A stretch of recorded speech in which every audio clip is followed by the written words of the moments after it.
सध्या महाराष्ट्रात हवामानाचा एक विचित्र खेळ पाहायला मिळतोय।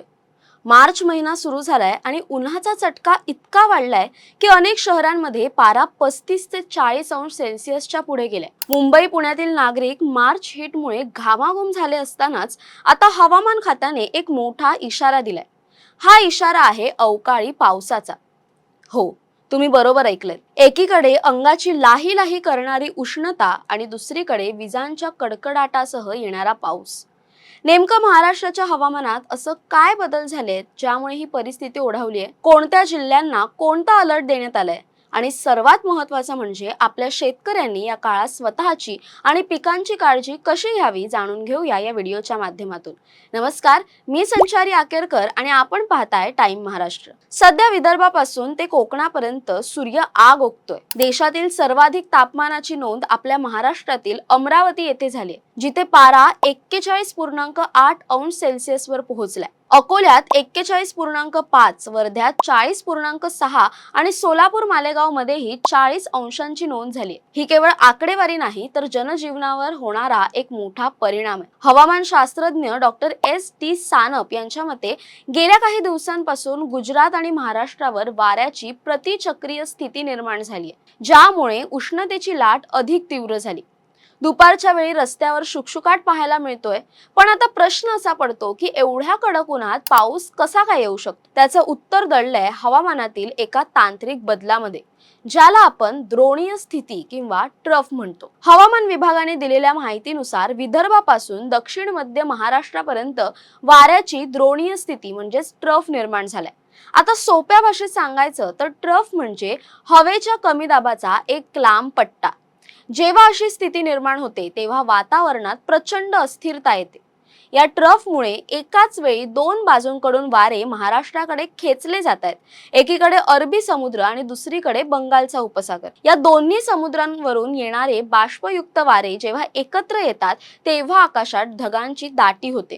हवेतील आर्द्रता अचानक वाढल्यामुळे हवा वरच्या दिशेने ढकलली जाते आणि मग सुरू होतो विजांचा कडकडाट आणि सोसाट्याचा वारा। याच कारणामुळे पुढील 4 दिवस राज्यात ताशी 30 ते 40 किलोमीटर वेगाने वारे वाहून उन्हाळी पाऊस पडण्याची दाट शक्यता आहे। हा पाऊस उष्णतेपासून तात्पुरता दिलासा देईल खरा, पण तो आपल्या शेतीसाठी मात्र चिंतेचा विषय ठरू शकतो। राज्यातील वेगवेगळ्या विभागांमध्ये हवामानाची स्थिती वेगळी असणार आहे। आपण विभागवार माहिती घेऊयात।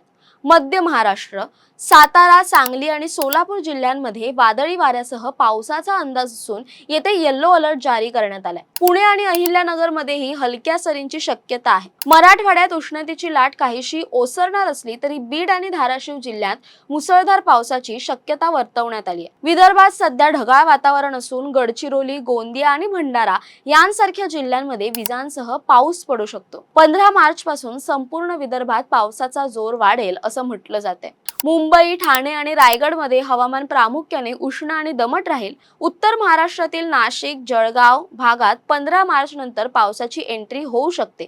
त्यामुळे या सर्व भागातील नागरिकांनी हवामानाचे अपडेट्स पाहूनच घराबाहेर पडावे। हा काळ शेतीसाठी अत्यंत संवेदनशील आहे। रब्बी हंगामातील पिकांची काढणी सध्या जोरात सुरू आहे।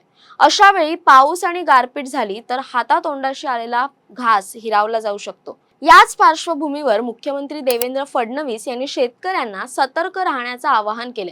काढणी केलेली पिकं सुरक्षित जागी साठवून ठेवावीत किंवा ताडपत्रीने झाकून ठेवावीत, जेणेकरून पावसापासून नुकसान टाळता येईल। यावेळी कृषी मंत्री दत्तात्रय भरणे यांनीही विधानसभेत महत्त्वाची माहिती दिली।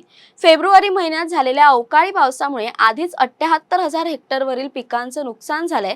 ती चूक पुन्हा होऊ नये म्हणून प्रशासन आता ऍक्टिव्ह मोडमध्ये आहे।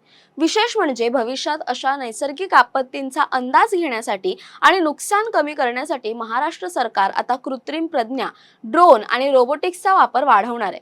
यामुळे उत्पादनात 40% वाढ आणि खत पाण्याची मोठी बचत होऊ शकते, असं कृषी मंत्र्यांनी आवर्जून सांगितलंय। शेवटी निसर्गाच्या लहरीपणाचा फटका बसू नये म्हणून आपण स्वतःची काळजी घेणं गरजेचे आहे। उष्णतेपासून वाचण्यासाठी भरपूर पाणी प्या, सुती कपडे वापरा आणि दुपारच्या वेळी थेट उन्हात जाणं टाळा। विजा कडाडत असताना झाडाखाली किंवा मोकळ्या मैदानात उभं राहू नका। शेतकऱ्यांनी हवामान खात्याच्या अद्ययावत अंदाजावर लक्ष ठेवूनच शेतीची कामे नियोजित करावीत। हा अवकाळी पाऊस जसा पिकांना घातक आहे तसाच तो आरोग्यासाठीही आव्हानात्मक ठरू शकतो. त्यामुळे काळजी घ्या. हवामानाचे हे विश्लेषण तुम्हाला कसं वाटलं? तुमच्या भागात सध्या उन्हाचा कडाका किती आहे किंवा पाऊस सुरू झालाय का? आम्हाला कमेंटमध्ये नक्की कळवा. तसेच अशा नवनवीन व्हिडिओसाठी टाइम महाराष्ट्राला सबस्क्राईब करा. धन्यवाद.